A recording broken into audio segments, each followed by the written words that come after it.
Hello everyone and welcome back to another video. In today's video we're going to be going over Low Tide City 2023, and even though it doesn't keep its major status from the previous year, it's still going to be the biggest event of the weekend at a B tier, which is going to be pretty exciting, and you have a ton of top talent attending. In 13th seed you have Pelka, Z or Zai, Zerxel, and Tavares. 9th seed you have Kronos, Teaser, Nico, and Shu. In 7th seed you have both Shattuck and Syrup. 5th seed you have Meister and Kobe. 4th seed you have Cosmos. 3rd seed SkyJ. 2nd seed Apollo Kage, and 1st seed is going to be Mutes. We're going to talk about some of the players that could make runs because there's a lot of hidden talent at this event, as well as the top established players that's most likely to take it. Also, just thought I should mention there is a Steve ban bracket. Now, it doesn't really affect this tournament because there isn't any super notable Steve showing up. The best one is probably going to be Syrup, and he has been playing the character a lot more, might even be considered a Steve main now instead of a Nesman. So if you think of it through that perspective, then yes, you do have Syrup being the best Steve there. But outside of that, I think in the top 32, the only Steve player would be Apollo Kage on the secondary. So having two people that potentially are both secondary in the character playing Steve,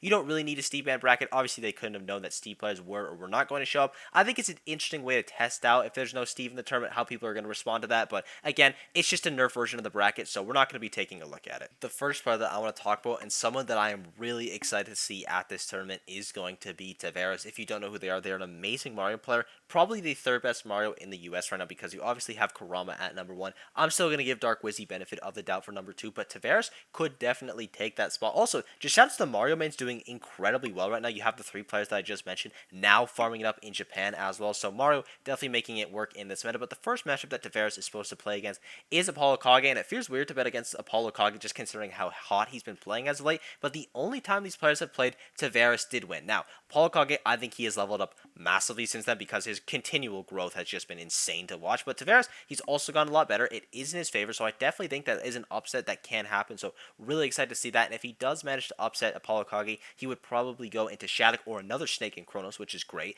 And for Shattuck, they have never played, but Shattuck has lost sets to both Kurama and Dark Wizzy. Now, granted, he's only ever played both those players once, but maybe the first time he plays a Mario, all the playstyle is a little bit different. It throws him off guard, and Tavares makes it. It's not super unrealistic for me to say, though, that Tavares has a very realistic chance to make top 8 through the winner side of bracket, and I don't think his loser side of bracket is that bad either, because he would go into Kronos, and as I said earlier, he's beaten Apollo Kage, and Apollo Kage is ridiculous, and while there is very different playstyles to Snake, I think Snake's one of the characters you can mix it up the most with. The general counterplay of knowing how to deal with grenades is going to be something that's very important, so that's going to get you a benefit on your overperforming at the seed. And then he runs into Meister, which is a pretty tough matchup, at least in my opinion, because you don't really get any of your shield pressure that you used to get with Mario because of that obvious up B, and you get some combo breakers with up B, so that could be a little bit rough, but at that point, they've already overperformed their seed. I think Tavares is an extremely talented player that we just don't get to see, so hoping they do well this event. Next up, I want to talk about Capitan Cito, because I just think that he's seated a little bit too low. Listen, Capitan Cito is ridiculous, and he has a couple factors on his side, and the first factor is going to be the X factor of he is playing Mii Gunner. You do probably not know how to play against Mii Gunner. If you know how to play against Mii Gunner, then he might be at a little bit of a disadvantage, but the other great thing about him is he's the best Mii Gunner, so even if you have experience in the matchup, you probably don't have experience on the extent of Capitan Cito unless it's against Capitan Cito himself, and his matchups that he's supposed to lose aren't even that great for Mii Gunner. He's supposed to go against Kobe in the winner side of bracket, that's going to be Youngling, and then Beastly in the loser side of bracket, that's going to be PT. I think he loses to both those characters probably, but I could still see Capitan Cito pulling off that upset because of how talented he is in his craft, and if you don't know every single thing about the character like he does, then you're probably going to get blown up by him. So I think Capitan Cito can definitely overperform his seed. He was seated a little bit too low for me, and I'm sure he's going to prove the seeders wrong.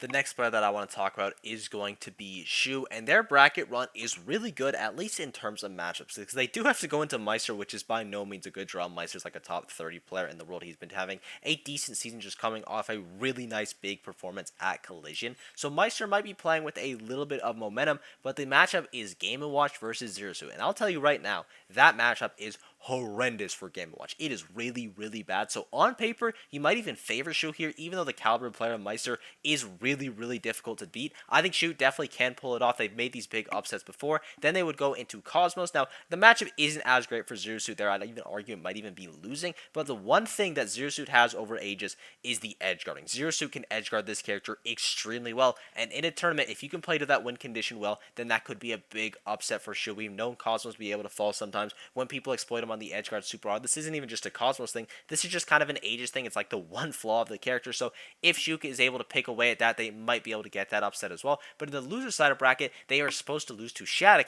and this is also an abysmal matchup for Corrin. It's one of Corrin's worst matchups. So on paper, both the people that Shoot is supposed to lose to, Zero Suit does very well against. But again, they are players like Meister and Shattuck. They are by no means free wins, and just because a matchup is in your favor does not mean it's a guaranteed W. But I think Shoot can definitely take all of these sets. Now we're going to be moving on right now to the people in the top 8 area who are favored to win this event. But I do want to give shout outs to the 3 Rob players that are seeded to get 17th in Cosma, Grayson, and Atomic. I think they could all pop off. I think Dakpo could pop off at a tournament he goes to. Kronos, I think, is amazing. Zerxel, whenever we see him, he's really impressive. There's so many amazing players at this event that could do extremely well. So if there's anyone that I left out that you want me to mention, please just let me know down below. I'll be sure to go over how I think the run is. But now let's move on to the top 8, because this is where it gets juicy. So let's talk about the number 1 seed of the event, and that is going to be Mutace. And a lot of eyes are on Mutace this event, at least I imagine there would be, because 1, it's Mutace, everyone just likes to watch him play, but 2, he underperformed pretty significantly in Japan at every single event that he went to, so you want to see him have a bounce back here, and I imagine that he will. And the 2 matchups that he kind of wants to avoid in order to have that bounce back are going to be Kobe and Meister. Meister, even though he won the last encounter, it is just such a bad match for Peach that I don't imagine he wants to play it. And Kobe, also not a great matchup for Peach, and it is 5-1 in Kobe's favor, and Kobe has won the last 5 times they played. So Mutace, he's going to want to avoid that for sure. Everyone else, I think he should be able to beat. He beat Cosmos last time he played, even though it was at Tokyo Smash Bootcamp, and they do go back and forth, so that one might not be super easy. Again, none of these are going to be easy because the top 8 of this tournament and the top 16, the entire tournament, is just very stacked. And then he would also potentially have SkyJ in the winner's side of bracket. Now, Mutace SkyJ could be an interesting set. I think Mutace would deal with Incineroar pretty well just because he knows the game. He understands at such a fundamental level that he gets burst range super well. He doesn't seem like a player that gets super nervous. Now, you are playing versus SkyJ. He is one of the scariest players in the world. He is still killing you in 2-8s, but the way that Mutace is able to play outside of people's burst ranges with float, I think that's going to hurt Incineroar a ton. So I think that's something that Mutace can close out. But again, SkyJ in bracket is one of the scariest people in the world. And if he does manage that, then he would probably go into, either Apollo Kage or SkyJ. I think versus Apollo Kage, you would favor him too,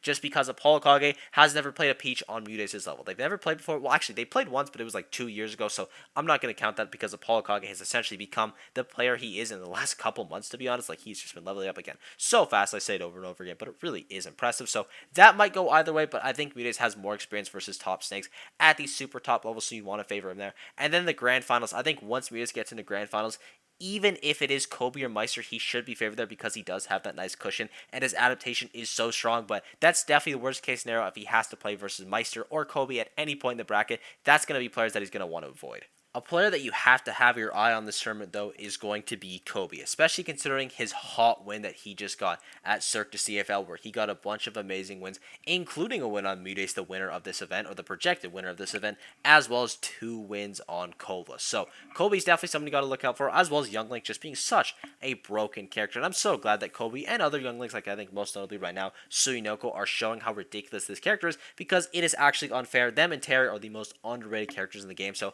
I hope Kobe's able to keep his momentum from Cirque to CFL to this event, and I honestly wouldn't be surprised if he did, because he's a phenomenal player. His spacing Link is ridiculous. His conversions are insane, and in the clutch, he is just so good. Also, just for correction, it was actually at Battle of the South where Kobe was able to beat Mutace, and that Cirque to CFL, he beat Hyper Kirby, Cola, and Zomba. So that's what I was thinking about. Just thought I should clarify that. Next up, we have the player who I predict to win this tournament, and that is going to be Meister, because every single matchup in this top 8 is in Meister's favor on paper, because he either has the winning record, the winning matchup, or both. For players that he hasn't played, which are going to be Syrup and Apollo Kage, versus Syrup, if he pulls out the Steve, he's beaten Owen in the past, recently, like the last time they played, and if he pulls out the Ness, that is one of Ness's worst matchups, so he's probably not going to want to do that. Versus Apollo Kage, same thing with Steve, he's beaten Odin, and Snake, also a terrible matchup for Snake. It is such a rough one. Game Watch Snake is one of his worst matchups, his worst matchup in my opinion at least, but maybe I just don't know how to play, because it is very rough. You just can't essentially use Grenade because of how strong Bucket is in the matchup, as well as Uppy just being super annoying like always, so that's not going to be great. And everyone else here, he has a winning record against. Now, there are a couple of caveats to that. He lost last time he played to Mutace. He lost last time they played to SkyJ, at least at a major tournament. I think he played him at a local N1, but those are still 2 matchups that are heavily favored in Game Watch's favor. I think realistically, the person that should give him the most trouble in the top 8 is going to be Cosmos, because they have gone a little bit back and forth, and they also haven't played in a little bit, so that might be an upset that Cosmos is able to take. I also think it's probably probably the best matchup in the top 8. Maybe Shattuck as well, but he has a 3-0 record versus Shattuck. So Meister on paper, in matchups, in practice, he should be winning most of these matchups, and he should honestly be winning the event in my opinion. And the final player that I want to talk about in full detail is going to be SkyJ, because SkyJ is just the ultimate X factor at literally every single event that he goes to. And again, on paper, none of these matchups are favored for him. He should not win versus Meister. That is a terrible matchup for Incineroar. They played a collision, SkyJ was able to take it. He should not win versus Apollo Kage. Not a great matchup for Incineroar. Last time they played at Summit, SkyJ was able to take it. He just continually does the impossible. He has been farming regionals of this size in Mexico. I wouldn't be super shocked if he won this one. There would be a couple big names that he'd have to take out that I'd be a little surprised by, but he's done it in the past. He can do it before. He's probably the scariest person in this bracket just because of, again, the raw kill power he has on Incineroar is just unreal. So SkyJ is definitely someone that you have to look out for and could also upset literally any of these players in the top 8. And we're going to wrap it up here. For the players I didn't mention in the top 8 in full detail, you have Apollo Kage, who I just prayed as well. I honestly hope Apollo Kage wins the event just because I love seeing that man succeed. He is just so sick, the best snake in the world at this point, even with Dio's win on Riddle, because Dio is still cracked, but Apollo Kage is built different. You also have Syrup. Really curious to see if Syrup's going to be using more Ness or if it's more Steve this tournament. I think both could pilot him to a top 8, maybe even to the winner's side because he is ridiculous. You have Shattuck as well. Really hope to be seeing Shattuck do well because not only is it in his home region of Texas, maybe not like the part of Texas he's from, but you know, the general area, but also he's just such an amazing player. And Neo